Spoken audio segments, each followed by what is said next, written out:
Hai, selamat datang di channel Beranda Ilmu. Channelnya tempat berbagi ilmu pengetahuan. Di dalam kehidupan ini, tentunya kita tidak akan terlepas dari hubungan dengan makhluk hidup lainnya. Sebagai makhluk hidup, kita akan mencoba untuk berinteraksi dengan manusia lainnya, hewan, dan juga tumbuhan. Interaksi antara satu makhluk hidup dengan makhluk hidup lainnya itu ternyata memiliki istilah loh. Ayo, siapa yang familiar dengan istilah interaksi antara makhluk hidup?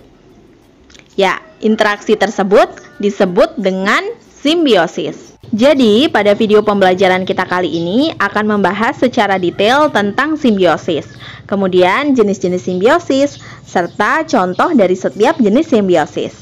Tapi, sebelum kita membahas lebih detail, ada baiknya untuk kalian subscribe dulu channel ini dan jangan lupa untuk menyalakan notifikasinya supaya kalian tidak ketinggalan video-video pembelajaran yang diupload oleh channel Beranda Ilmu. Secara garis besar, ada 3 jenis simbiosis yang sering kita temui di kehidupan. Ketiga jenis simbiosis ini diantaranya ada simbiosis mutualisme, simbiosis komensalisme, dan simbiosis parasitisme. Nah, kita akan membahas satu persatu tentang pengertian dan juga contoh dari ketiga simbiosis ini. Simbiosis yang pertama adalah simbiosis mutualisme. Apa sih yang dimaksud dengan simbiosis mutualisme? Simbiosis mutualisme adalah hubungan antara dua organisme yang berbeda jenis namun saling menguntungkan satu sama lain. Hubungan ini sangat positif karena kedua belah pihak saling diuntungkan. Contoh simbiosis mutualisme seperti yang sudah kalian lihat pada gambar berikut ini, yaitu kupu-kupu dengan bunga. Jadi, kupu-kupu ini menempel pada bunga dan menghisap nektar yang terdapat pada bunga. Selanjutnya, bunga sendiri mendapatkan timbal balik dengan bantuan dari kupu-kupu yang dapat membantu penyerbukan pada bunga. Nah, berikutnya adalah contoh simbiosis mutualisme antara manusia dengan bakteri. Jadi, dengan adanya bakteri Escherichia coli yang terdapat pada usus besar manusia, bakteri ini dapat membantu mengurangi bakteri jahat dan juga dapat mempercepat proses pembusukan sisa-sisa makanan yang ada di usus besar. Nah, keuntungan yang didapat oleh bakteri Escherichia coli adalah mendapatkan makanan dari sisa-sisa pembusukan makanan yang kita konsumsi. Next, kita akan membahas tentang simbiosis komensalisme. Simbiosis komensalisme adalah sebuah interaksi antara dua makhluk hidup yang menguntungkan salah satu organismenya, sementara organisme yang lain tidak dirugikan ataupun tidak diuntungkan. Apa saja ya contohnya? Nah, contoh yang pertama seperti yang kalian sudah lihat pada gambar, yaitu simbiosis antara ikan remora dan ikan hiu. Jadi, ikan hiu ini setelah makan, biasanya sisa-sisa makanan akan berjatuhan. Jadi, ikan-ikan remora ini nantinya akan menempel pada ikan hiu dan mengambil sisa-sisa makanan dari hiu. Nah, ikan hiu itu sendiri tidak dirugikan dan juga tidak diuntungkan. Nah, ini dia contoh simbiosis komensalisme berikutnya.